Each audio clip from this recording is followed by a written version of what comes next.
Welcome back to Celebrity Radio. It's Alex Belfield talking to some of my favourite people and some of the most talented people in the world. Dean Chisnall, how are you? Hello, Alex. I'm good, thank you. The last time I saw you, you were mincing about in a Take That show.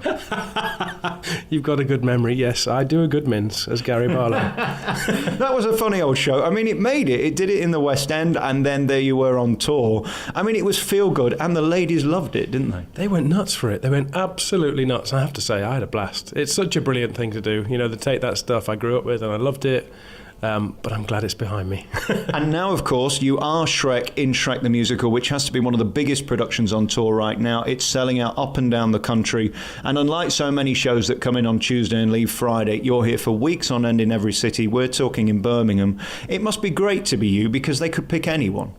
They could pick anyone, and I'm very, very grateful for it. And I'm very passionate about the show, and you saw it yourself. It's a great show. It does what it says on the tin. And it's packing them in. It's really staggering how many people have been to see it already. And we've still got a year to go. I know. And you've been in it for how long? Because let's tell the story. You did the West End and then you came on tour. That opened, I think, June, July last year. Yeah. It's done gangbusters ever since. And it probably is one of the hardest, if not the hardest show for any actor to do, because you're in this costume on a 2-show day the entire day. Yeah, it's full on. You know, it really is full on. It's a 2-hour makeup call. Obviously, I've got a fat suit as well, and I was just talking to somebody last week. I've done this show over 1,000 times, which is doesn't bear thinking about. But, you know, I love it, so let's keep going. It's a feel-good show, and I think that's what we need right now, and especially when this launched in the West End, it was such a relief. I mean, we all want to go and see Les Mis, but at the end of the show, the entire cast are dead, and they're the lucky ones. That's not the case with Shrek, is it? No, this is great. It's a feel-good show. It's good for the family. You come out smiling, singing away, and for me, it's nice as well, because I've been in Evita, Woman in White, and everybody dies. You know, this is a change for me as well. It's great.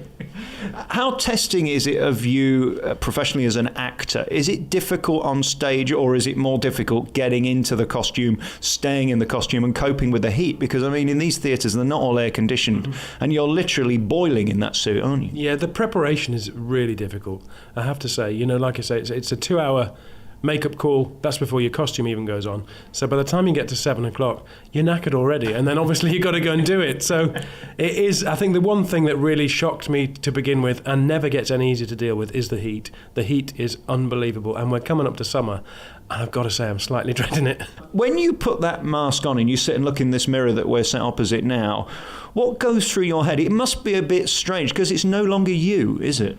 It's far more bizarre to see my actual face in the mirror these days than the green one. It's funny because you get so used to it. I mean, on a 2-show day, I'm in that thing for 12 hours. So you get so used to seeing the green fat thing, and then you go home and you sort of glance in the mirror and you sort of second take yourself. It's bizarre. Your voice is extraordinary, and without blowing too much smoke up your backside, which would be easy to do because you're a phenomenal actor, you're also an amazing singer. You put all that together, and then you've got to dance and bring all of that with the costume for this show. I mean, it does celebrate you in an amazing way, and in terms of a role, it's got to be a dream, hasn't it? Yeah, it really is a dream, and it's very kind of you to say that. Thank you very much. I'll send the cheque.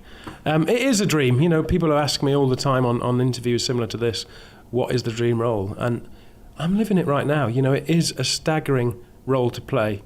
It's the biggest role around, and I couldn't wish for any more. You're in fine voice today. When you wake up in the morning and a cold's coming or something's not right, when you're in Evita and it's all a bit downbeat and you're murdering people, I guess that's okay. In this, you've got to be upbeat right from the start and shot out of a cannon with enthusiasm. Yeah. How hard is that? Some days it's tough, I'm not going to lie, but there's never a morning I wake up and think I don't want to go to work. And that's a surefire sign that I'm doing the right thing and doing something that I love doing. But there are people who probably wouldn't come to work, but I'm very old school in the way I think about it, and I've got a job to do. And again, you must pinch yourself the fact that this show is not closing. I go and see so many shows in the West End who come in with all the furore and all of this is amazing, it's going to be here for 100 years, and 3 days later they announce it's closing. Is that security wonderful to know as an actor you're not going to be ditched tomorrow? Because that's really rare, isn't it? It is rare these days, like you just described. I mean, you know, we are playing to full houses every night. There is no greater feeling for an actor. And to know that you actually have the job for as long as it's stated that you have the job, it really is quite a relief. But also, it being, I've always worked in London, so being on tour for the first time in my life, I'm really surprised about how many people do come to the theatre in places like this, and Nottingham, where you saw it yourself. It's amazing the amount of people who come through the door, and like, it is very, very nice to be in a successful show that just keeps packing them in. And again, this isn't one of those musicals that turns up half-baked from the West End. This is a huge mammoth show. Just to give people an idea, how many trucks are involved and how long does it take to set up this show in each theatre? There are 7 massive trucks involved in literally just shipping the show from here. We go to Glasgow next. And the space of time they've got is normally about 48 hours. That's to get the whole thing down and to get the whole thing back up so that we walk in a theatre on the Tuesday morning and we're on Tuesday night. It is unbelievable, the operation that goes into it. And it is, we've brought the full-scale production from town to here, and I can say that with my hand on my heart because I was in it. And I'm amazed by the sacrifice you give when you commit to a show like this. I mean, it's unheard of for anybody to be signed on a 2-year deal to do a role. You're completely unique in that. But what you're giving up to bring this show alive every night is quite significant. I mean, you don't get to go home very much. You're on the road for weeks on end. It's a sacrifice, I suppose, you've dreamed of all your life because this is what you wanted to do. But nevertheless, it is a toil, isn't it? Yeah, it is. And it is, at the end of the day, it is earning a living, but it's far more than that to me. If it was just about the money, then there's something missing. I'm here because I'm passionate about it. But yes, you do have to give up a lot. You can't go home. You can't sleep in your own bed. You can't see your friends. There's a lot of people who think I've disappeared off the face of the earth. But this is what I have to invest in to keep the show going. And for me personally, it's great. Every star I've ever interviewed that I really respect and admire, I ask the same question. It's a 2-word question. Why you? God knows. It's a 2-word answer. I don't know. I mean, in terms of the role, I can't believe I'm playing it. I still can't believe I'm playing it. I pinch myself daily that I actually play Shrek, this epic character that people grew up with. And, if you meet somebody who doesn't know the business or doesn't know you particularly well and ask what you do and you say, I play Shrek, they think you've gone off the, they think you should be in a straitjacket. It's very, very funny. Although if you have a face like mine, sort of life becomes Shrek. It's sad. I'm not commenting on that. You could deny it. I am denying it. I'm denying it. I'm sorry. Rewind. What I love about this show, from the second the curtain goes up, it's a nonsense fest. It's fun. It's upbeat. It's ebullient. The songs are great. It's feel good. For those who haven't seen it or have been on another planet and don't know anything about it, tell us the story.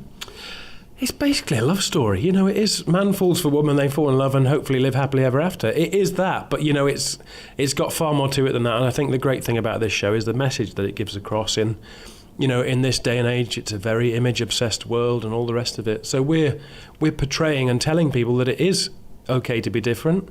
Never judge a book by its cover, and it's got a magical feel to it as well. There's all sorts that goes on along the way, and it's bloody funny. At the end of it, I got a feeling that even a munter like myself could still get ladies even if I tried. Hey, you get yourself in this show tonight, you'll be all right by the end of the evening.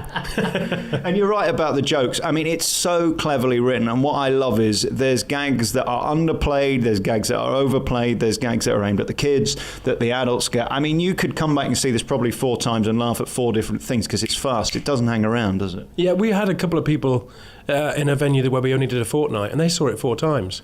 They brought kids with them, they brought different family members. You always miss something, you come back the next time and see something different. But it is fast-paced, it really, really travels along. Once you kick off, you literally don't stop, which is why the sweat by the end of it is pouring out of me. But it is great for all the family. I think that's the thing that really surprises you and surprises the punters that come and see it. It's funny, and even the dads who've been dragged along to a matinee, they love it because there's plenty of stuff for them to laugh at, and it attracts everybody. At that moment where you're forgetting that you've just sat through 2 hours of hair and makeup and the costume and all of that, and the pin focuses on you with your big number right at the end, is there anything more thrilling when you've done the show, it's almost at the end, they're staring at you, the pin focus is there, and you've made it to the end? I don't think there is, to be quite honest. It's a great feeling, but also, we've taken them on this journey, and to know that they've loved it, and they've been with us from the start to the finish, as an actor, that means we're telling our story, and we want people to enjoy themselves. We're entertaining people. That's what we do. It's escapism. We give people a chance to forget about life for 2.5 hours every night, and thankfully they do. What do you love more, acting or cricket? Oh God, don't ask me questions like that. I have to say acting, but but it's probably cricket. You're quite passionate about it, aren't you? About my sport? Yes. Yeah, massively passionate. Massively passionate. Don't suffer fools gladly when they cock up, for example, with the England team or anything like that? You've seen my Facebook statuses, I know you have. No, I am passionate about it. It's something I grew up with, and I still play now, and I'm still the same on a pitch as I used to be. So it's something I care a great deal about. And, we start the season this Sunday, so I'm glad you're interviewing me this week, because if we get beat, you'd be getting all sorts. That would be very negative, that one. And in terms of your physicality, I guess you've got to be in peak fitness to get through this show because, you never stop moving. And, it's a workout in itself, even if you didn't bother with the cricket. Yeah, it's the best gym membership I've ever had. Why'd you play Shrek? To stay fit? Yeah, because you lose so much water. You really do sweat. I mean sweat. It's obscene the amount of water that you lose. But yeah, on the other hand, you're keeping fit as a fiddle. There are some leading men in the West End who have these glamorous roles of Phantom and people like that who come on and do 4.5 minutes and then come back on about 36 minutes later. For you, you are on literally all the way through this. Is there any point where you get to go, oh, they can take the reins for a while? Not really, because when I'm not on stage, I've got somebody with a sponge and a brush prodding the sweat out of my face, repainting me green, a bit of my costume's fallen off, so someone gets their hand up my backside to stick it back on. Whenever I'm off stage, there is no time to relax. I think my best rest is actually being on stage, I think. Does it ever become normal when somebody's got their hand up your backside during a show? It's great, I'm getting used to it now. I'm starting to enjoy it. At home, do you find yourself when you sort of have a bead of sweat hoping that somebody will wipe it off for you? Oh no, I'm not grand. I'm not grand at all. But you are used to someone just standing there, literally. The minute you perspire, it's gone. And with obviously the green silicone pieces, they can sort of start to come away. So it's a very big operation backstage as well as on it. Yeah, we don't want the face falling off. That might scare the children. We really, how dare you? We really don't want the face coming off. There's been a couple of occasions where I've bashed one of my ears and I've thought, oh God, is it coming off? But we've got away with it so far. This is a magical musical. That's the only way I can describe it. And it is brilliant for the kids and for the family. And you are astonishing in it. I don't know how you do it. I've interviewed so many people who I kind of get how they do it. They turn up and they get paid at the end. But, this is your life while you're here, because I know you get Sundays off, but the rest of the week is either building up to a show or recovering from a show. That's right. It is a massive undertaking. It's a massive commitment. But I've been with the show since its original format in London. So there's obviously something that I care greatly about, and it's the people and the people who put it on. The producers have been very, very good with me, and I respect them for putting it on, and I'm passionate about this show, but it is a massive, massive commitment. And I'll have racked up about 1,200 performances by the time I finish. Yeah, apparently your girlfriend says I've spent more time with you today than you have with her in the last year and a half, so that's nice, isn't it? I don't comment on that, but you're pretty close. You're part of this incredible duo, you and Jenna, your partner, who is stunning physically and as a performer. She's got an amazing voice. You've got to have this big wedding. When is it going to happen? We need Hello Magazine. You can be Shrek, she can be Fiona. Has she put you up to this? No, I've not spoken to her. I'm perspiring already. Where's my makeup artist? You're not even in the costume. I'm not. What's going on here? Oh God, I hope she doesn't listen to this. She is remarkable though, isn't she? Yeah. A West End legend, as are you. Yeah, she's got an amazing voice. This tiny little thing and this voice comes out and she really blows people off the stage. She's great. I don't know how to phrase this. I was in a box once in a theatre during pantomime, and she came behind me and poked me with a stick. Yes, I remember that at Nottingham. Yes. Yeah, Nottingham. It was very nice. I think Pasquale put her up to it. I think he probably did. Isn't show business fun? We're having a great time. Dean Chisnall, you really are extraordinary. Come and see Shrek. It's across the country. It's going on for another year. Can you remember where you're going next, or do you just concentrate on being here in Birmingham? I do know we've got Glasgow next, Sheffield, followed by Norwich, Southampton, Plymouth, and then I'm stuck after that. But you deal with it week to week. You go where you're supposed to go and get on with it. Good to talk to you. Thank you so much. Thanks a lot. Good to see you again.